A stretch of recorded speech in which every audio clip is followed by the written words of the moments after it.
মাদ্রাসা বোর্ডের চেয়ারম্যান মহোদয়ের আগমন। আল-হেরা ইসলামিয়া দাখিল মাদ্রাসা স্থাপনের লক্ষ্যে ও বাংলাদেশ মাদ্রাসা শিক্ষা বোর্ডের চেয়ারম্যানের শুভ আগমন উপলক্ষে আলোচনা সভা অনুষ্ঠিত।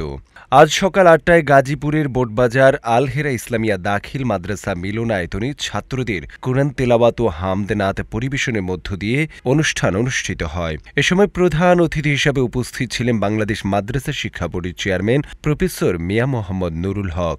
সভাপতিত্ব করেন তামিরুল মিল্লাত কামিল মাদ্রাসার সাবেক আরবি প্রভাষক, আল-হেরা গ্লোবাল এডুকেশন ফাউন্ডেশনের চেয়ারম্যান, আল-হেরা কিডস হ্যাভেনের প্রতিষ্ঠাতা পরিচালক ও প্রিন্সিপাল জামিয়াতুল হেরার মোহতামিম ওস্তাদ মাওলানা জাফর আহমদ মজুমদার। অনুষ্ঠান সঞ্চালনা করেন আল-হেরা গ্লোবাল এডুকেশন ফাউন্ডেশনের ভাইস চেয়ারম্যান মাওলানা আরিফ বিল্লাহ। এ সময় আরও উপস্থিত ছিলেন মাদ্রাসার ছাত্র ও শিক্ষক। প্রধান অতিথির বক্তব্যে বাংলাদেশ মাদ্রাসা শিক্ষা বোর্ডের চেয়ারম্যান প্রফেসর মিয়া মোহাম্মদ নুরুল হক বলেন, উত্তরপ্রদেশে প্রতিষ্ঠিত হয় দেওবন্দ মাদ্রাসা কওমি ধারার। এই কওমি এবং আলিয়া ধারা দীর্ঘদিন যাবৎ মুসলমানদের কৃষ্টি কালচারকে ধরে রাখার জন্য, ঈমান আকীদা রক্ষার জন্য তারা ডিফেন্সিভ ভূমিকায় ছিল। দুঃখজনক হচ্ছে যে আমরা 1947 সালে একবার স্বাধীন হলাম, 71 সালে একবার স্বাধীন হলাম, কিন্তু আমাদের সেই শিক্ষা ব্যবস্থা আর পাল্টালো না। এখন আমাদের সময় এসেছে আমাদের ঘুরে দাঁড়ানোর। আমরা মাদ্রাসার শিক্ষা ব্যবস্থাকে সম্প্রসারিত করতে চাই।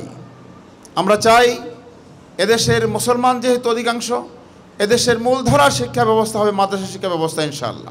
আমার একটি স্বপ্ন যে আমাদের ভিন্ন সিস্টেমে যে আলিয়া মাদ্রাসা এমন মডেলের হবে ইনশাআল্লাহ।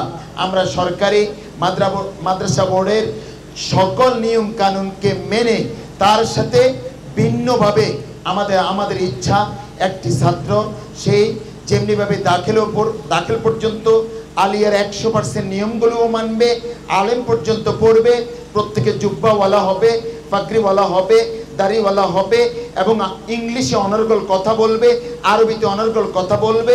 এই ধরনের একটি কারিকুলাম তৈরি করে আমরা স্বপ্ন দেখছি যে ভিন্নভাবে আল-হেরা গ্লোবাল এডুকেশন ফাউন্ডেশন সেই কাজের সূচনা করেছি। আমরা গত বছর মে মাসের 1 তারিখ আমি তামিরুল মিল্লাত থেকে বিদায় নিয়েছি। 2024-এর এপ্রিলের 30 তারিখ 1 মে আমি এই যে আল-হেরা ইসলামিয়া দাখিল মাদ্রাসা জামিয়াতুল হেরা আল ইসলামিয়া নামে আমরা সেটার কার্যক্রম শুরু করেছি।